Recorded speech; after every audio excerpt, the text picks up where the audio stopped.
Still, what's up? Well, I wasn't sure that you'd be up for it, but...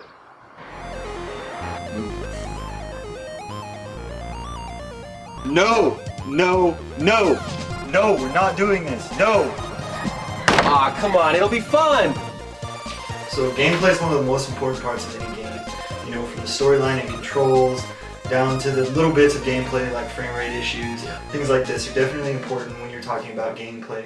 Well, Dark Souls has a very rich gameplay. I mean, the controls are almost natural. Like, you would just naturally assume how to use these controls. It would give you a whole different perspective of how to play the game. Right. And I mean, once you master these controls, the game becomes worlds easier. Granted, you still do stupid things like fall off cliffs. And I mean, to be fair, these are the console ones, the console controls, because for the PC, you have to do a lot of patches. But for now, I mean, we're talking about the Xbox 360. Xbox 360. So the Xbox Dark Souls 1's controls are a lot smoother. Yes, I mean they're a lot better than when it first was released. 2 years. It was released in 2011, like we said. So it's had a lot of time to see its updates. Right. So it's definitely had those updates. Yeah. And the gameplay is just rich. I mean, rich environments. Oh yeah, definitely. A multitude of bosses. Multiple side quests, storylines that you can follow. Absolutely, and it's a dark fantasy RPG. So just about all the stories and all the characters and bosses you encounter have a very sad origin. Even the very first cutscene, which that's really the only cutscene that has lore in it, is the very first one. Yeah. Right? I mean, maybe the last one. The last one maybe is the rest of the lore, but that's just it. The story that Dark Souls hand feeds you, it's so small. It's like it's crumbs off a table, is what it is. It just gives you enough to catch your interest. In the last 5 minutes, yeah. Because I mean, it's rich. It's very thematic. It's got these environments that are just so finely made, so detailed, and a lot of them are based also on real life. Like, and Orlando is based in this castle in France. Yeah, there's a lot of things like that contribute to a great amount of gameplay. Mm-hmm. I mean, the way you actually learn the story, like you said, it's not hand-fitted to you. It's small interactions with NPCs where they say 2 or 3 lines, and after those 2 or 3 lines, they don't say anything else. No, but from that you can get like so many themes from that, And, I mean, it's definitely that way, and to find out like the deeper lore, you've got to take either a lot of time or a lot of patience or a little bit of both, and read item descriptions and come up with things on your own. That's one of the greatest things I think about the gameplay is the story isn't just given to you like most RPGs. I mean, some of the new Final Fantasy games have 13 hours of cinematic. Wow. I mean, they're just full of cinematic parts because that's how they give you the storyline of the game. I mean, there's definitely lore and things you can get from outside of those cinema scenes. Right. But that's how they give you the gameplay. Dark Souls doesn't do that. I mean, and the tiniest ring to the soul of the end boss. Yeah. Oh, yeah. And I appreciate that. I appreciate the fact that finally here is a game that says you are smart enough to go through our game and find out the story for your own. We're not Call of Duty. We're not... I mean, I hate to say this, but we're not Halo, which also pretty much hand-feeds you the whole story. Except for the first one. I feel like the first one... Anyways, that's a different topic. But, I feel like they really respect the gamers and saying, we feel like you have a passion for what you do. You figured this out for yourself. And honestly, since there are a lot of things that you can have your own interpretations to, that just makes it richer. I mean, there are a few debates that we can have over certain bosses like Ornstein and Smo. Their origins, what Ornstein was doing up there with Guinevere, if you know what I mean. Stuff like that. Or maybe he wasn't. Maybe he was just defending her. Maybe he was just waiting for the chosen undead. What we don't know, so we speculate, and I think that's one of the greatest things about letting you find out the story for yourself is the speculation and the story you can make for yourself. And Dark Souls offers so much of this in the whole game. And it definitely helps the gamer become the person you're playing. Most role-playing RPGs give you this character with character traits and a personality and their own set of thoughts and things that are preset, and you don't get to determine that. Yeah. When you're the chosen undead, you're the chosen undead. You put as much into it as you want because you don't have any lines. The character doesn't speak, so you only get your thoughts on what you think you would say at this point, how you would act at this point, Whether or not you'd even care to learn anything or just go through the game and kill stuff because that's what you wanted to do. And heck, if you want to do it in this game, you could too. I mean, it gives you that option. Yeah, what really is true to me is what Peter Serafinowicz said about Dark Souls. He was talking about Dark Souls too, but I think he was covering all Dark Souls and Demon Souls, you know, and this is what he said. I think I can sum it up by saying it's the best game I've ever played, and I'm 41 now. I've been playing games since I was 5 years old, video games, and it's just the most enjoyable experience I've had playing video games, to the point that it's ruined other video games for me. Whenever I'm playing other games and I see, oh, they didn't hand feed me this thing, or there's this like skeleton with a hatchet in its head, and there's no story or anything, I'm like, that's cool. They're letting me sit. Wow, maybe something happened here. Maybe some character was traveling along just like myself and died here. That's a warning sign. Oh, I gotta watch out. You know, Dark Souls has prepared me for that, and it has kind of geared me in other games and saying, now I know what to look for to say, oh, you're about to die. You know, You know, and which you will die a lot of times in Dark Souls. Its tagline is prepare to die. So it's what they tell you when you start playing the game. First thing. I mean, the game is definitely a dark, despairing RPG. I mean, from the get-go, you're fighting all of these undead, you're fighting demons. I mean, Right. you die so many times in this. I can't even count how many times I died the first time I played this game, and I've played it several times since then, and I still die multiple times in places where I'm like, I know I've died here before. Right, absolutely. And I know this is why I died, and it happens again.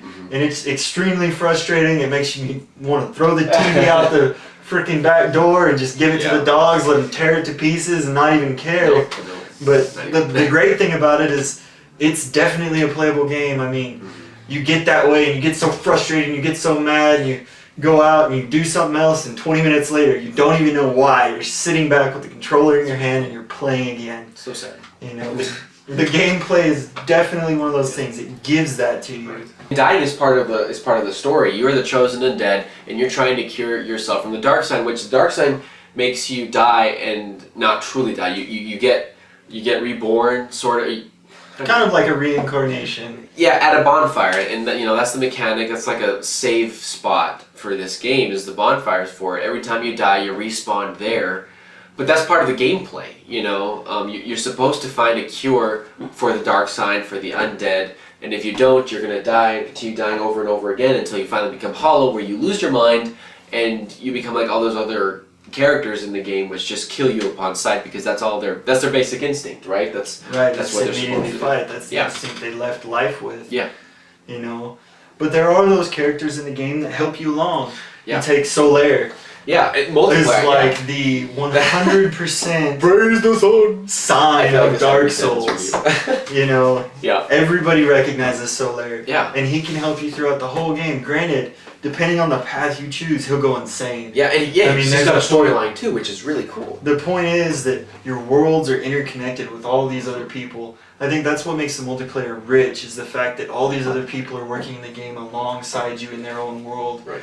And so no matter the ending, because there's 2 endings you can choose in this game, no matter what ending you choose, somebody will eventually choose the other one. Mm-hmm. Whether it's out of fun or just cause this time, or something like that. And here we're talking about the interpretation thing again, because that's the way he interprets it. I feel like you're the only one who does that. But, I mean, I think in the end, regardless, and see, that's what Dark Souls 2 does this, and really touches this subject, which also encompasses Dark Souls 1, is the fact that it doesn't matter what you choose. In the end, the fire will die out, but also, as it dies out, a new fire will be born. So it doesn't matter what you choose. At least, I mean, that's my opinion about the game, that it doesn't matter what you choose. Of course, for Dark Souls 1, I feel like it does, just because for that moment, at that point in time, you are very important. Right. You know, everyone's been waiting for you, and everyone was wanting to kill you too. So, I mean, which is a classical RPG component, is that you're the hero in that point in time. You are the most important point in history. Right. Regardless of whether it'll. And what you choose affects the history from that. Uh-huh. You know, but that's one of the rich things, is you get that ability to speculate on the ending and things like that. It's your choice. You know. But going back to the multiplayer, I mean, the multiplayer is great. It helps. and it's frustrating. People invade you, they kill you. Yeah. It takes hours to summon people sometimes. Sometimes you just got respawned and you're just going out again. And then boom. And then you get invaded by a Same hacker guy. who just smashes you. Yeah. You know, and there's nothing you can do about it because you know he hacked. He's got equipment. There's no way he could have. Yeah, and it's like, you know, and he's on level 4 or something. And it's stupid. So, I mean, obviously Namco-Bandai didn't focus as much on their multiplayer in terms of like penalizing people for hacking.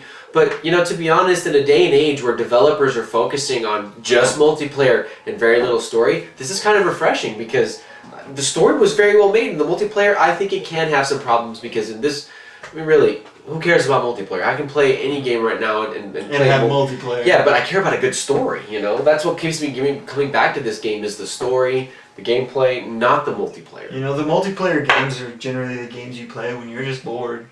You don't want to care. You don't want to pay attention. You just want to do something, and it doesn't matter how you do it. Right. You know, Dark Souls, even in the multiplayer, it's very important who you choose, how you choose, and you know, if you're a sorcerer, you don't want to choose another sorcerer because that's not going to help you very much. Yeah. Things like that.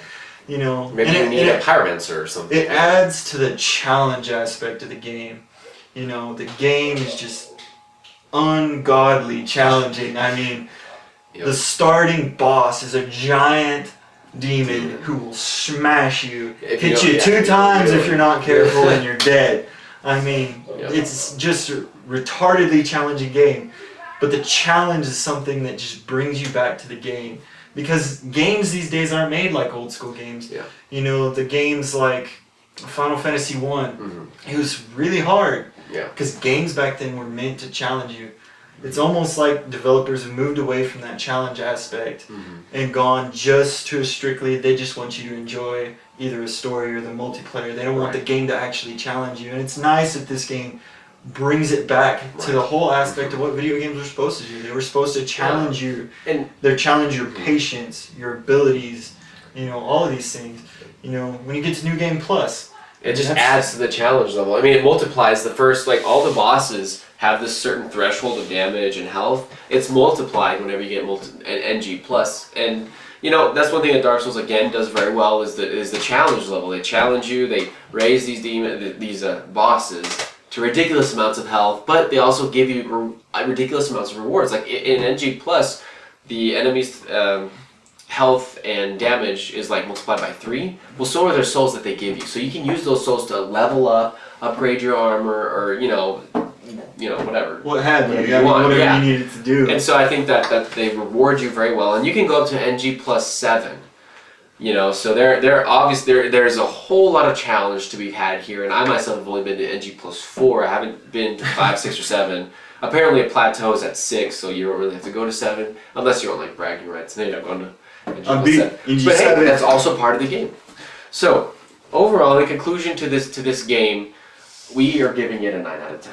Yeah, it's a must play. I mean, play. This is a game, if you're an RPG gamer or you've been looking for something to challenge you or frustrate you, you've got to play this game. Yes, I mean because there are times where, like I said, you want to throw the TV out the door. Yeah, but keep coming back. I mean, maybe if you're the kind of person that doesn't take challenge very well, that you don't think that you'd enjoy dying over and over again as part of the gameplay, well then maybe this game isn't for you. But if you're one of those people who likes a challenge, I'm not going to say like dying because who likes dying, right? But, you know, likes the exploration, likes the world that you get to decide what happens, that you get to decide who, you know, what the story is basically. You get to carve that story out for yourself. You get to carve your own path every time, and it can be completely different each time you play. I think that's part of it that gives it the 9 out of 10. The replayability is infinite because every time you play, it's a different game. Right. So it does have problems like any other game does, but I think these problems are easily overlooked. And, So, anyways, I think that'll be it for us for this week, and join us next time on this episode of Stuff and Things.